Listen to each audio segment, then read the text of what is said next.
My name is Lucas. I'm 27 years old. And if you'd asked me 5 years ago where I thought I'd be today, I never would have guessed I'd be writing this. Family stories usually come with the same cliche. Blood is thicker than water. Your parents want the best for you. And at the end of the day, family always has your back. I grew up clinging to that idea like it was gospel. But the truth is, my family never once had mine. In fact, they seemed to take pride in reminding me I was the weakest link. Thanksgiving was always the battleground for our dysfunction. Picture a long oak table. My mom at the head with this smug expression like she was the queen of the world, my dad quietly supporting her every word, and my brother, the golden child, basking in their approval. Then there was me, wedged into the background, expected to smile politely while insults were dressed up as jokes. I learned early on that in my house, love came with conditions, and approval was currency I couldn't afford. That particular Thanksgiving, though, was different. I knew going in it would be another round of them sizing me up, but there was something in the air, an electricity I couldn't shake.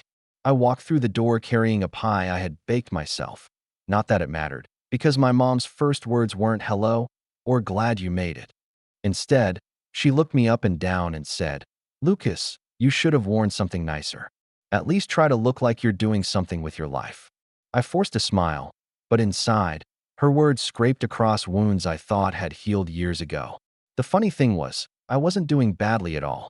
I had my own business, something I had been quietly building from the ground up, and for the first time in my life, it was actually flourishing. But if I told them that, they'd roll their eyes, dismiss it as a hobby, or worse, claim I was lying. My family had always loved to pretend I was a failure because it made them feel bigger. So I said nothing, took off my coat, and took my seat at the far end of the table, where I always ended up. Dinner started the same way it always did. My mom boasting about my brother's new promotion, my dad chiming in about how proud they were, and then the not-so-subtle digs at me. "Still renting that little apartment?" Mom asked with faux concern. "You know, if you had stayed in law school like we told you, you wouldn't be scraping by." I clenched my jaw, reminded myself to breathe. My brother chuckled, stabbing his fork into the turkey as if to punctuate her point. The thing about sitting through years of this treatment is that you start to develop an odd tolerance. Every insult doesn't feel like a knife anymore. It feels like a reminder of why you're fighting so hard to escape. Still, that didn't stop the sting. I remember thinking, why am I even here? But leaving would only give them more ammunition, and part of me, maybe the part still desperate for their approval, wanted to show I wasn't the weak kid they remembered. That's when the conversation shifted. My mom leaned back in her chair, swirling her wine, and with this sharp little laugh, she said, "Without us, Lucas, you'd be nothing. Don't forget that.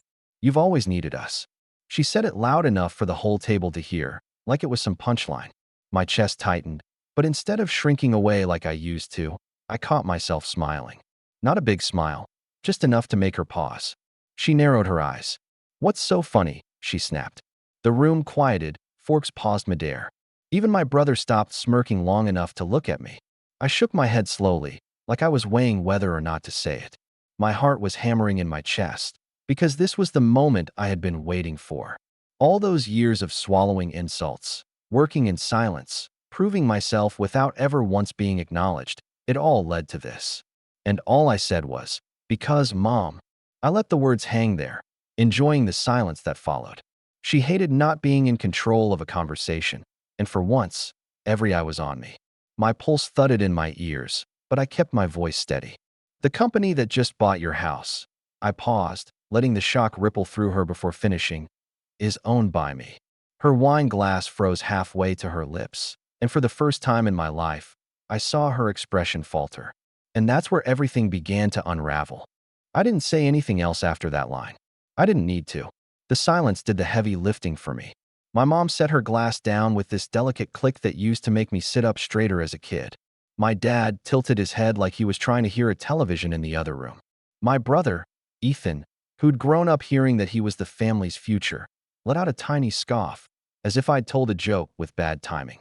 "Owned by you," Mom repeated, calm on the surface but tight at the corners of her mouth. She turned her face to me in that slow way that always preceded a scolding. "Don't be dramatic, Lucas. We're eating." "I'm not being dramatic," I said, keeping my tone light. Too light. judging by the way her eyes narrowed. It's just true. My brother rolled his eyes and reached for the mashed potatoes. You flipped a house once and think you're a mogul. Congrats on buying a leaky roof, man. Dad chuckled like Ethan had cracked a clever line. He always did that. Laughed for Ethan, lectured for me. If you're trying to impress us, son, Dad said, you don't have to. We know the difference between yes and nonsense. Mom touched his wrist, a tiny gesture that said, let me handle this. She shifted her smile back on, the polite, hostess version. Well, she sang, if this is true, and that's a very big if, then I suppose we would have heard something. Real companies don't buy houses without calling the owner. And we didn't get any call. I could have corrected her.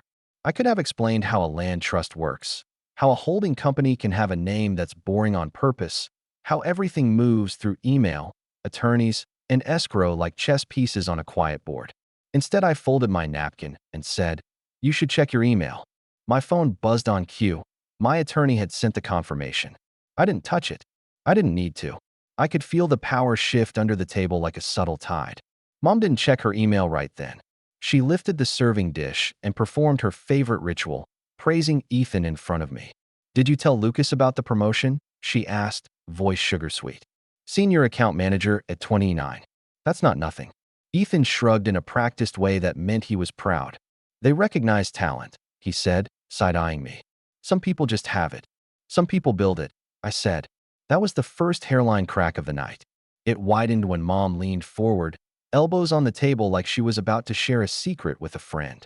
Lucas, she murmured, lowering her voice. If this is some stunt, don't embarrass yourself. We've cleaned up your messes before, but this is Thanksgiving. I had a memory flash so fast it left a sting. Me at 19, standing in the kitchen with a rejection email from the scholarship committee on my phone, Mom frowning, as if my failure might stain the counter. Take the paralegal job your uncle offered, she'd said back then. You're not a risk taker. She'd used the voice you use on a child who insists the moon belongs to him. Dad had nodded. Ethan had asked if he could have my desk for his gaming setup since I wouldn't be needing it. I set down my fork and looked at her. It's not a stunt. Then prove it, Ethan said, mouth full. Pull up the deed, show the logo, do the dance. Dad made a little sound of agreement. Exactly. If you can't, then enough. We celebrate Ethan tonight. He turned his glass toward my brother. To the promotion. I watched them toast like they always did. Unison for Ethan, a quiet verdict for me. My chest tightened, but it wasn't the old ache of wanting to be included. It was the calm that settles right before a storm you've prepared for. I looked around at the pieces of the room I knew by heart.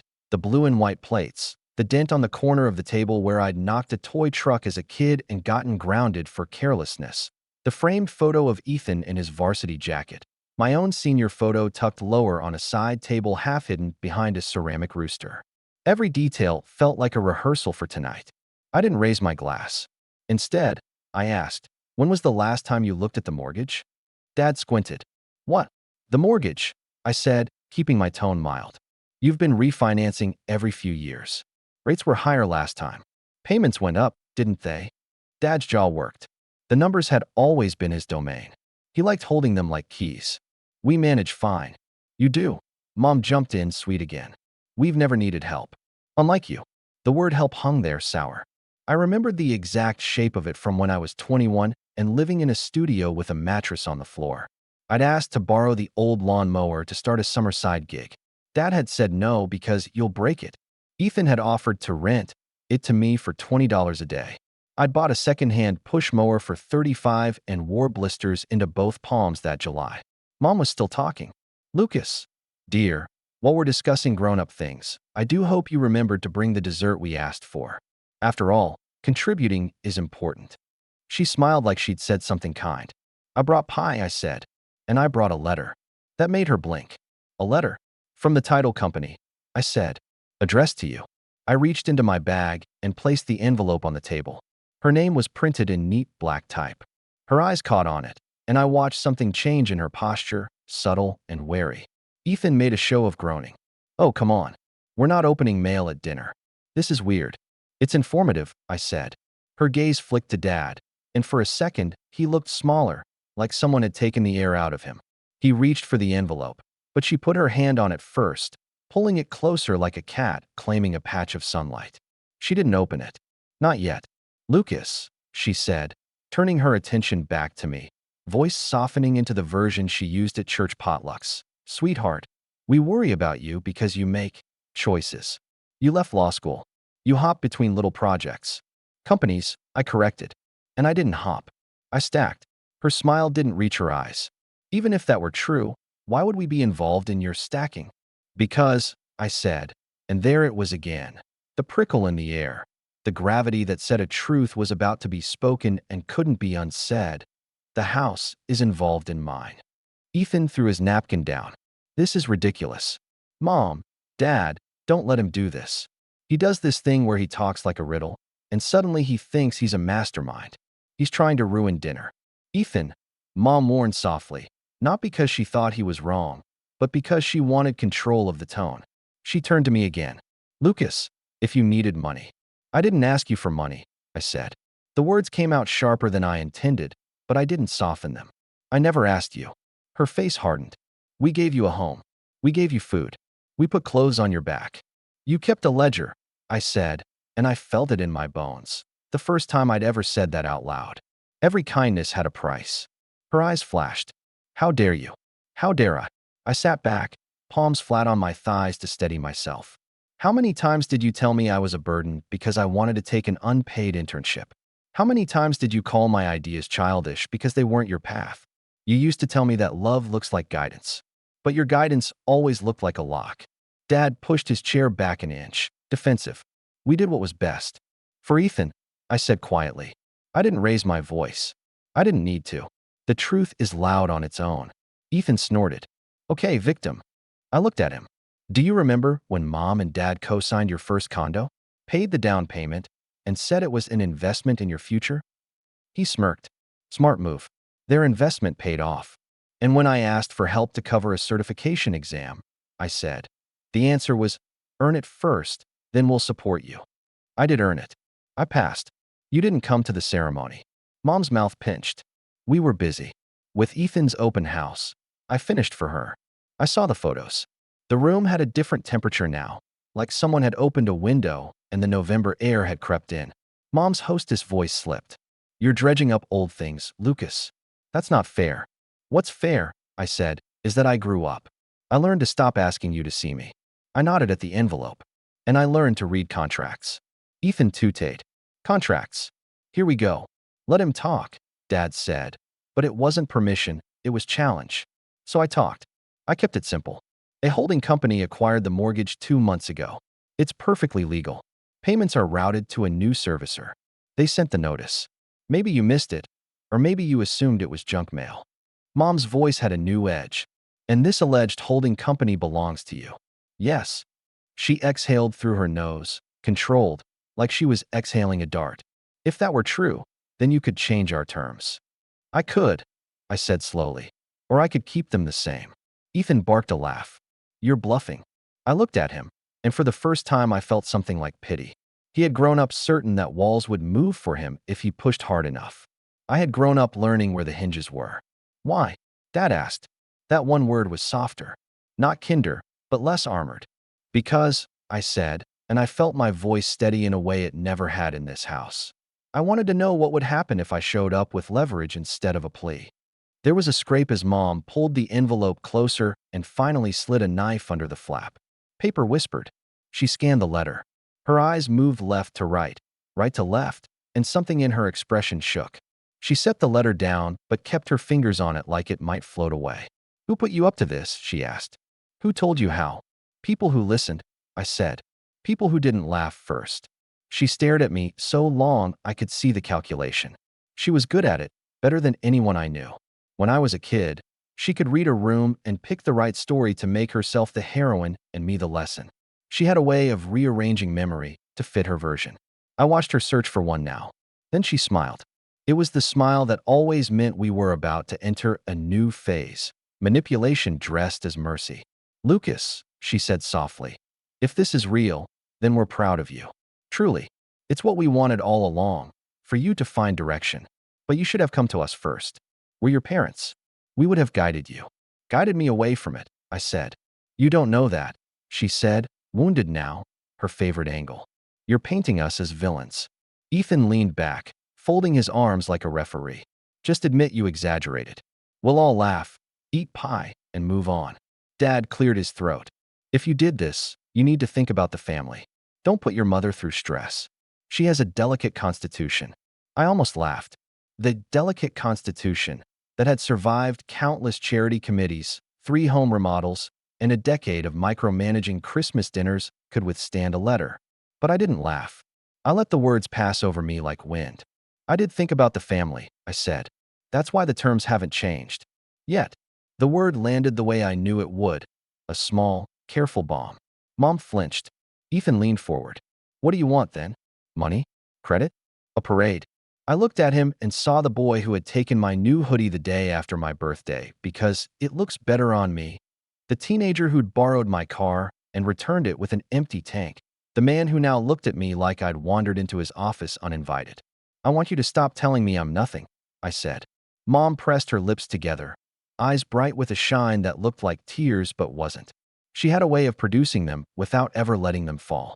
We never said that. I didn't respond. My silence did. She shifted tactics. Ethan, she said, voice suddenly brisk. Tell your brother about the partnership your firm offered you. He glanced at her, confused at the pivot, then seized the chance. Yeah, I'm on track for junior partner next year. Big clients trust me. They know I deliver. Do they? I asked gently, not to be cruel, but because I needed to hear how far the game would go. Ethan stiffened. What's that supposed to mean? I picked up my water glass, let the coolness ground me. It means that every time I tried to bring you into something I was building, even small, low risk, you said I didn't have what it takes. You called my proposals cute. They were, he said automatically, then realized how it sounded. I mean, at the time. Mom jumped in, coaching the narrative. You have different strengths. Ethan is reliable. You are creative. Creative is her code for unstable, I said, and her eyes flashed again. Dad stood, plate in hand. Enough. We're going to eat in peace. Lucas, if you have something to discuss, we'll do it after dessert. I stood too. Sure. After dessert. I paused, then added, you might want to invite your real estate agent to dessert. Mom looked at me like she'd swallowed a lemon. Why would we do that? Because there's an open house scheduled for Saturday, I said. You might prefer a say in the staging. The room went very, very quiet. Even the ticking clock on the mantel seemed to shy away from it. Dad lowered his plate slowly. We didn't schedule any open house. No, I agreed. You didn't. Mom's voice dropped to a whisper. Lucas, what did you do? I kept my tone even. I made sure your buyer list includes people who will actually close. Ethan bristled. This is insane. They're not selling. Then they'll need to talk to their servicer, I said. Soon. Mom's hand trembled against the letter. She saw it, hated that I saw it, and folded her fingers tighter. You have no right. I have every right a lender has, I said. And I haven't exercised any of them yet. She stared, and I watched the options parade across her face. Deny, belittle, flurry of affection, anger, a plea. She chose speed. Fine, she said crisply. If you've involved yourself in our affairs, then you can uninvolve yourself. You will call your people, and you will undo whatever this is. No, I said not unkindly. But I will listen. To what? Ethan snapped. To a plan, I said. To changes. Mom laughed then, a brittle sound. Changes? You think you can waltz in here on Thanksgiving and dictate how we live? I think, I said softly, feeling the old ache and the new strength meet in the middle of my chest. I can stop pretending that nothing you say has consequences. She straightened her shoulders, taller in her chair than I'd ever seen her. If you insist on playing this game, she said, you're choosing to separate yourself from the family. Don't come crying when you need us. I won't, I said, and we both knew I never had. Ethan pushed his chair back with a scrape. I'm calling Uncle Mark. He'll straighten this out. He marched out toward the living room to make a call, and I could hear his voice rising through the door, outraged, confident. He always used volume as a substitute for leverage. Dad sat again, slower, like the chair might not be there. He looked older suddenly. The fight drained out of his posture. Son, he said, and for a flicker of a second, I heard something almost human in it. Not the judge, not the accountant, just a man who had built his life on certain truths and was suddenly unsure of the math. What do you want? I could have said a number. I could have said a condition. Instead, I said, respect. He looked down, as if respect were written somewhere on the linen tablecloth, and he could tally it. He didn't answer because he didn't know how to price it. Mom stood abruptly, chair legs squealing. I will not be threatened in my own home, she announced, volume for Ethan's benefit even though he wasn't in the room anymore. She gathered the letter and tucked it against her chest like a clutch. We will speak to our attorney. And you, Lucas, will leave. Now. I held her gaze. I'm not raising my voice. I'm not making demands. I'm asking you to stop pretending I'm a child you can scold into silence. She pointed toward the door. Out. I looked at Dad. He didn't meet my eyes. I looked at the photo wall again. The varsity jacket, the rooster, my picture half hidden. I felt something settle inside me. Not hard, not bitter, just settled. I picked up my coat. As I slipped it on, Ethan reappeared, phone in hand, face flushed with triumph. Uncle Mark says this is a scare tactic, he announced, breathless. He says you can't do anything without Mom and Dad's consent. I raised an eyebrow. Uncle Mark is a dentist. Ethan deflated just a hair. Mom shot him a warning look, then smoothed her features back into control. We'll see you in court if necessary, she said, calm again, a teacher ending a lesson. Enjoy your little game. I nodded once. Check your email tonight. She gave me a thin smile. I will. I walked to the door, the house's familiar creaks and sighs mapping old routes under my feet. At the threshold, I paused. I really did bring pie, I said, and set the box on the entry table. Pumpkin, your favorite. She didn't respond. Ethan muttered something like, dramatic, and Dad stared at the table as if the wood grain could tell him how this would end. I stepped outside. The late November air bit at my cheeks and smelled like chimney smoke from a neighbor's house. My car's headlights blinked when I unlocked it, twin eyes in the dark. I sat in the driver's seat for a moment and let my pulse slow. My phone buzzed again, another email from the title company, then a short text from my attorney. Received acknowledgement from their counsel. We're scheduled for a call Monday. Also, notice of servicer change resent tonight as a courtesy. I stared at the screen until the words steadied. A courtesy. Years of being told I owed them everything. And here I was, paying for the privilege of being fair. I exhaled a laugh without humor and set the phone face down. The kitchen window glowed warm behind me, a square of light where shadows moved. Mom's outline, Ethan's restless pacing, Dad's stillness. I remembered another Thanksgiving when I was 12 and burned the rolls. Mom had made a show of forgiving me, then told the story for years like a funny anecdote about my carelessness. She collected those stories like ornaments. I wondered how she would tell this one if she got the chance. I turned the key. The engine hummed like a quiet promise. As I pulled away from the curb, my phone buzzed again. This time a message from an unknown number that resolved into a familiar area code. It was short. We should talk, it read. It was followed by a second text, this one from a different number, even briefer. Don't do this. I knew without checking who had sent each. One was measured. One was a command. The night felt colder all at once. I drove 2 blocks before pulling over, the car idling under a bare maple tree. I lifted my phone, thumb hovering over reply, my breath fogging the dashboard display. I hadn't decided yet whether I would write back. I hadn't decided yet how merciful I wanted to be. Then my screen lit up again, this time with an email preview that made my skin prickle. Notice of inspection, Friday, 10 a.m. Please be present. And in that exact moment, as the plan I'd kept quiet began to move on its own tracks, my headlights caught a figure stepping off the curb up ahead, flagging me down with a frantic wave. I knew that silhouette. I knew that habit of standing in the road like the world would pause for him. It was Ethan. He was alone. No coat.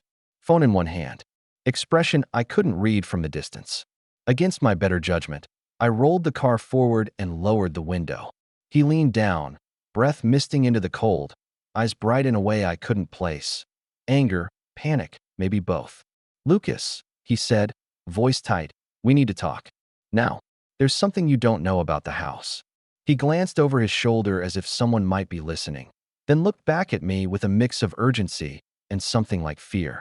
And before I could answer, before I could decide whether to keep driving or unlock the door, he said the one sentence I never expected to hear from him on a dark street in late November. the sentence that rearranged the stakes in a single breath. I remember the exact way Ethan's words hit me that night, like a shard of glass catching the light. "There's a second mortgage," he said, voice shaking, eyes darting back toward the house as if Mom might burst through the door any second. "They didn't tell you." "They didn't tell me either." "It's bad, Lucas. Real bad." For a moment, I thought he was bluffing, trying to salvage his pride with some dramatic twist. But the way his jaw clenched, the raw edge in his tone, it wasn't the usual arrogance. It was fear. And Ethan wasn't used to fear. I sat there, engine humming, watching my brother shiver in the cold November night. Part of me wanted to let him sweat, to roll the window back up and drive away like I'd done nothing but prove my point. But another part of me, older, quieter, needed to know. Needed to finally pull back every curtain they'd kept between me and the truth. I unlocked the door. He slipped into the passenger seat, slamming it shut like we were fleeing something. He rubbed his hands together for warmth, then pressed his phone into mine. Look, it was an email chain, mortgage statements, notices, all with balances that didn't add up. They'd been pulling equity out of the house for years, draining it like water from a well, hiding it under the illusion of stability. The second mortgage was recent, maybe 6 months old, and the numbers were worse than I expected. Payments missed, fees stacking, a balloon clause looming. They told me the house was safe, Ethan said, voice cracking in a way I hadn't heard since we were kids. They told me not to worry, that everything was fine. I wanted to feel sympathy, but all I could think about was how many times they'd said those exact words to me. Except it was never reassurance. It was dismissal. Stop worrying. Stop asking. Stop dreaming. Stop being difficult. Now, finally, it was catching up to them. "They can't cover this," Ethan whispered. "Dad's credit's maxed. Mom's juggling 3 cards. They're drowning, Lucas. And now you." He broke off, swallowing hard. "You're the one holding the rope." I stared at the dashboard, the faint blue glow illuminating the lines of my hands on the steering wheel. For years, they'd painted me as the one who couldn't get it together, the irresponsible one, the disappointment.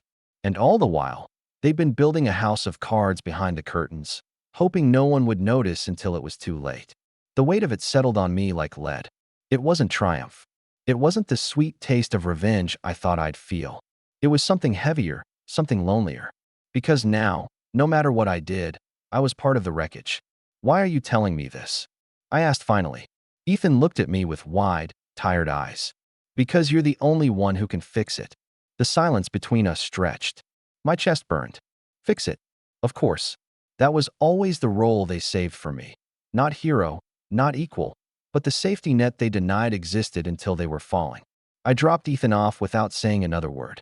His silhouette disappeared into the porch light, shoulders hunched against the cold. I drove aimlessly for a while, the streets empty, the town asleep. My phone buzzed with another text from my attorney, a simple reminder about the inspection Friday. I didn't respond. I couldn't. That night, in my small apartment with its secondhand furniture and peeling paint on the bathroom ceiling, I sat at my desk and opened my laptop. I stared at the numbers, the contracts, the leverage I had so carefully built. For years I had told myself this was about freedom, about proving them wrong, about finally being more than the shadow they forced me into. And now? Now it felt like I'd built a trap, not just for them, but for me too. I rubbed my temples, exhaustion sinking into my bones. For the first time in a long time, I felt small again, like the kid at the dinner table, watching the spotlight shine on Ethan while I sat in the corner. Like the boy who had asked for help and been told to figure it out alone.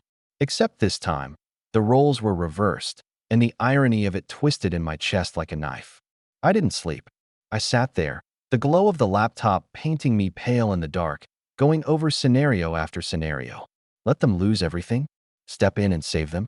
Find a middle path? Each option felt like choosing between fire and ice. By sunrise, my decision wasn't made. But a seed was planted. A plan. Not for them, for me. Because whether I helped or walked away, one thing was certain. I couldn't keep living in the orbit of their approval or disapproval. I couldn't keep being the echo in a house that never made room for my voice. That Thanksgiving night had broken something. But maybe, just maybe, it had built something too. And as the first light touched the windows, I whispered to myself, half a promise, half a prayer, it's time to walk away. But not empty-handed. The thought settled in me like a spark, small but steady. I didn't know exactly what form my revenge, or my freedom, would take yet. But I knew one thing with absolute certainty. The days of being their shadow were over. And as if to remind me of the weight of that decision, my phone buzzed again. This time, it wasn't Ethan. It wasn't my attorney. It was Mom. Just one sentence, short and sharp. You will regret crossing this family. I stared at the screen until the words blurred. Then I turned the phone face down, leaned back in my chair, and let the silence fill the room. Because regret was the one thing I no longer feared. The weeks after Thanksgiving felt like walking through a fog at first. Every morning I'd wake up with that text from my mom echoing in my head. You will regret crossing this family. For a while it clung to me, like an old sweater I couldn't shake off. I'd catch myself scrolling through old photos on my phone. Ethan's graduation, family cookouts, birthdays where my smile looked real even though my chest was tight. I couldn't stop asking myself, why do I still want them to see me? Why do I care at all? But then something shifted. Maybe it was exhaustion. Maybe it was clarity. I remember sitting at my desk one night, papers spread out in front of me, contracts, growth charts, the small but steady empire I'd been building brick by brick. And for the first time, I really saw it. Not as a defense against their voices, not as proof I was worth something, but as mine. My work, my choices, my future. And once I saw it that way, I couldn't unsee it. December became a blur of movement. Deals that had been simmering for months finally came through. A small rental property I'd invested in started generating enough income to cover its own mortgage. The tech startup I'd taken a risk on quietly doubled in value. For the first time in my life, money wasn't slipping through my fingers faster than I could catch it. It was growing, multiplying, steady. I upgraded my apartment, not to flaunt it, but because I wanted walls that didn't leak into space that actually felt like home. A place that was mine, without their fingerprints on it. I furnished it piece by piece, not from yard sales or hand-me-downs, but with things I chose for myself. A walnut desk, a leather chair that didn't creak, shelves lined with books I wanted to read, not ones that made me look impressive. And it wasn't just the money. It was the freedom. Clients started coming to me instead of me chasing them. People wanted my advice, my expertise. My phone buzzed with opportunities, not lectures. I'd walk into meetings in my best suit, one I'd paid for myself, and watch people lean in when I spoke. I wasn't the boy in the shadow anymore. The irony wasn't lost on me when my parents tried to reappear. It started small. A Merry Christmas text from Dad that felt stiff, formal. A hope you're well email from Mom that came attached to a forwarded article about ways successful families stay close. I didn't respond, not out of spite, but out of choice. For once, my silence was mine to control. Then Ethan called, 3 times in 1 week. He didn't leave voicemails, but the calls came late, urgent, the kind of timing that said something was unraveling. I let them ring out. Instead, I poured my energy into building. January brought me a chance to invest in a property downtown, a commercial space my attorney called a sleeper giant. It was risky, but when I stood inside that empty, echoing building with its cracked tiles and dusty windows, I felt something stir. I signed the papers. 6 months later, the space was renovated, leased, and producing returns I hadn't dared dream of. Every win fed into the next. My name, my company's name, started showing up in local business journals, small blurbs at first, then features. People who used to brush me off now asked for coffee meetings. And with every handshake, every signed deal, every dollar earned, that text from my mom, "You will regret crossing this family," faded into the background until it was just static. By spring, I was standing taller. My suits fit sharper. My schedule was packed. And my reflection in the mirror no longer carried the weight of their voices. For the first time in my life, I didn't feel like I was proving something. I just felt like I was living. Of course, that's when the first crack appeared in their perfect facade. It came in the form of a letter. Ironic, considering how much weight that first envelope at Thanksgiving had carried. This one wasn't from a title company. It was from their bank. My attorney forwarded it to me with a short note. "Thought you'd want to see this."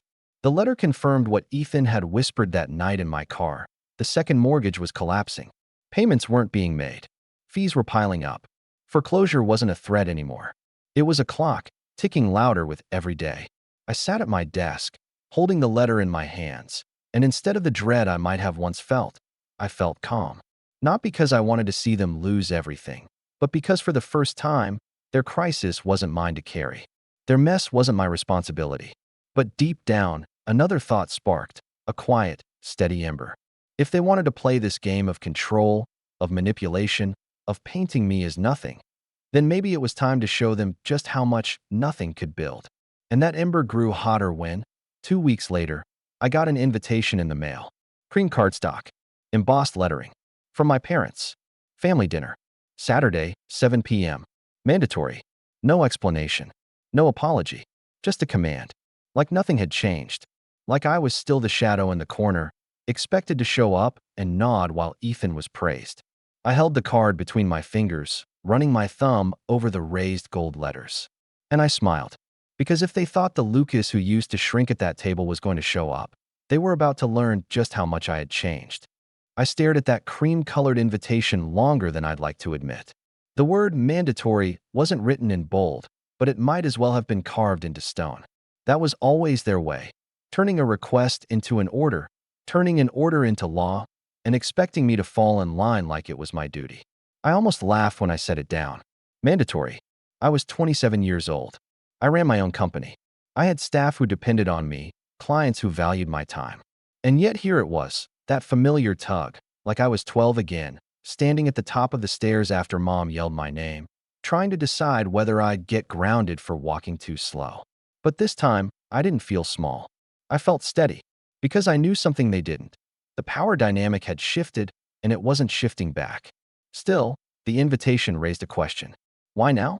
Why, after weeks of silence except for Ethan's desperate calls, did they suddenly want to gather again? I didn't have to wait long for the answer. The following Monday, my attorney called.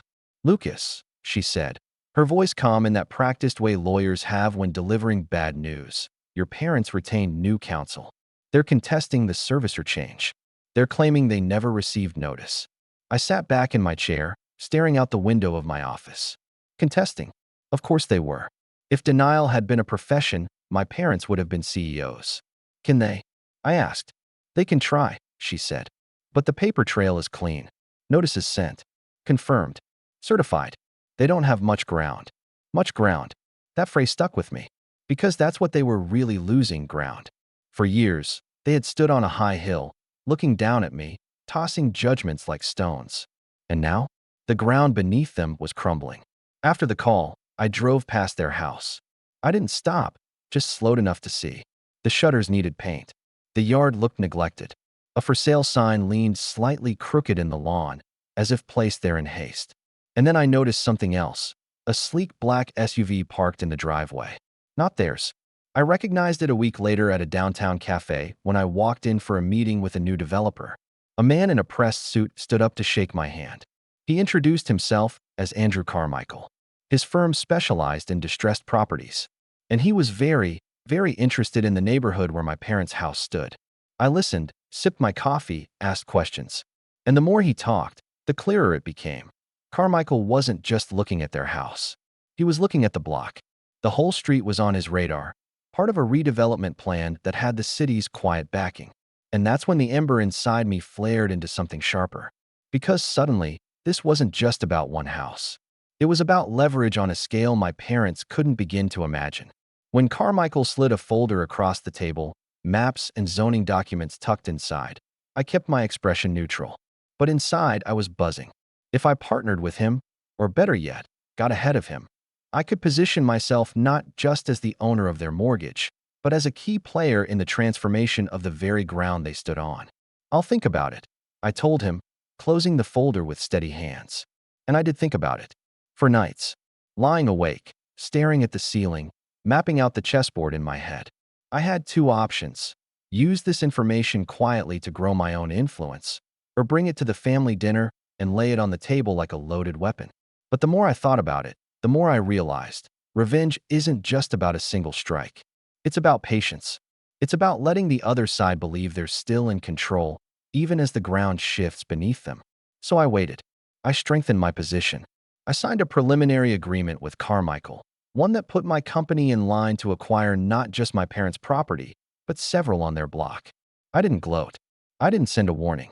I just moved quietly, piece by piece, until the board looked very different. And the irony was delicious. Every step I took to expand meant their options shrank. Every deal I inked meant the walls closed in tighter. By the time Saturday rolled around, the mandatory dinner, I wasn't walking into their house as the boy they thought they still controlled. I was walking in as the man holding the blueprint of their future. And in my pocket, folded neatly, was a copy of that redevelopment map Carmichael had given me. I didn't plan to pull it out right away. Revenge, after all, works best when you let the silence hang first. But one thing was certain. When I finally laid that map on the table, nothing in that house would ever be the same again. The dinner invitation had said 7 p.m. sharp, but I showed up at 7:10. On purpose. Old me would have been outside at 6:50, rehearsing polite answers, bracing myself for criticism about my shirt, my hair, or my lack of ambition. This time, I strolled up the walkway with my coat collar turned against the early spring chill, the redevelopment map folded neatly in my inner pocket. The for sale sign was still out front, leaning even further than before, like it had grown tired of holding its ground. Mom opened the door. She looked polished, hair set, pearl earrings on, lipstick sharp. But there was tension in her smile. "Lucas," she said too warmly. "You made it." "Of course," I said. My voice was even, not defensive. That was important. Inside, the table was already set, candles burning, plates gleaming. Dad sat stiffly at the head, Ethan to his right. Both of them glanced up at me, both wearing the same expression, a mix of annoyance and wariness. It felt like stepping onto a stage where the script had already been written for me. Play the role of the problem child, absorb the scolding, leave in silence. But I hadn't come to play their script. I'd come to rewrite it. Dinner began with the usual pretense. Mom asked about my little projects. Dad talked about Ethan's new client. Ethan smirked in my direction whenever his name came up, basking in the glow of approval. I let them. I ate quietly. I asked no questions, made no interruptions. Finally, halfway through the meal, Mom set her fork down and folded her hands like a judge about to deliver a sentence. "Lucas," she began, her voice soft but edged, "we need to address what happened at Thanksgiving." "Of course," I said. "Calm. Steady." "You embarrassed this family," Dad cut in, his voice low. "Your little stunt with the mortgage, completely unnecessary. You don't air private matters at the dinner table." Ethan snorted. "And you don't make up stories to look important." I let the words settle before answering. I didn't make anything up. I reached into my pocket and placed a folder on the table. Their eyes followed it like it was radioactive. Mom's fingers twitched. "What is that?" "Proof," I said simply. I slid the first page across the table, a copy of the notice of servicer change, with my company's name printed neatly at the bottom.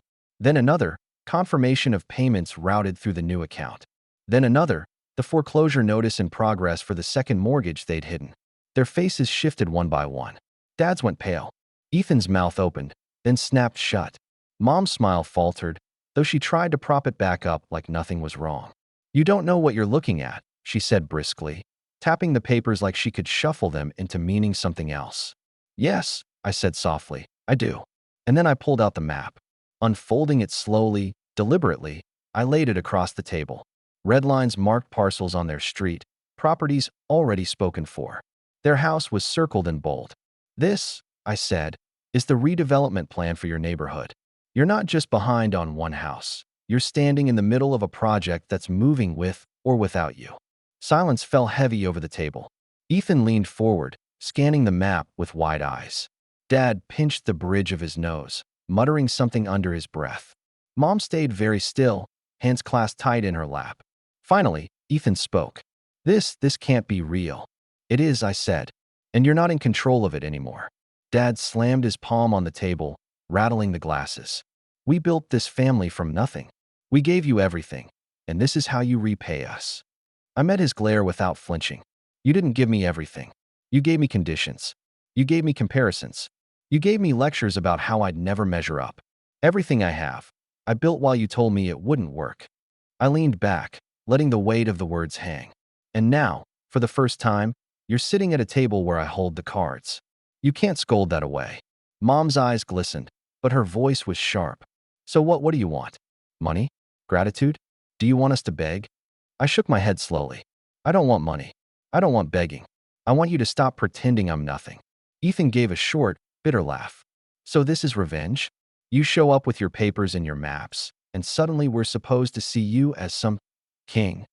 "No," I said. "Not a king. Just the person you tried so hard to keep small. And now you can't." The words hit harder than I expected. Even I could feel the shift, like years of silence had just cracked wide open. I gathered the papers calmly, stacking them in the folder again. "You don't have to like me. You don't have to approve. But you do have to deal with me. Because whether you realize it or not, every decision about this house runs through me now." I stood, tucking the folder back into my coat. "Enjoy the rest of your dinner." As I turned toward the door, Mom's voice broke through, trembling but sharp. "Lucas, if you do this, you destroy this family." I paused at the doorway, hand on the frame. "No," I said quietly. "I just stopped letting this family destroy me." And with that, I left them sitting at the table, the map still burned into their eyes, their plates of food untouched. The night air outside was cool, steady. For the first time in my life, walking away didn't feel like defeat. It felt like power. But even then, I knew this wasn't over. Because people like my parents didn't surrender. They regrouped. They schemed. They retaliated. And sure enough, by the time I got home, there was already a voicemail waiting for me. From Ethan. His voice was low, controlled, but carrying a weight I hadn't heard before. "Lucas," he said, "you don't understand.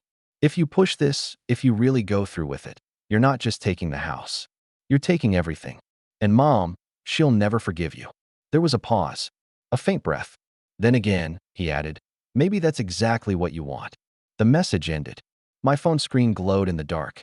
And for the first time in years, I didn't feel afraid of their disapproval. I felt ready for whatever came next. The fallout came faster than I thought it would. Within 2 weeks, the bank moved forward with foreclosure proceedings on the second mortgage. My attorney kept me updated daily. Every missed payment, every form filed, every deadline ignored. It was no longer hypothetical. The house was slipping from their grip. I heard from Ethan first. He showed up outside my office one afternoon, dressed in his sharp work suit, but looking worn, eyes sunken.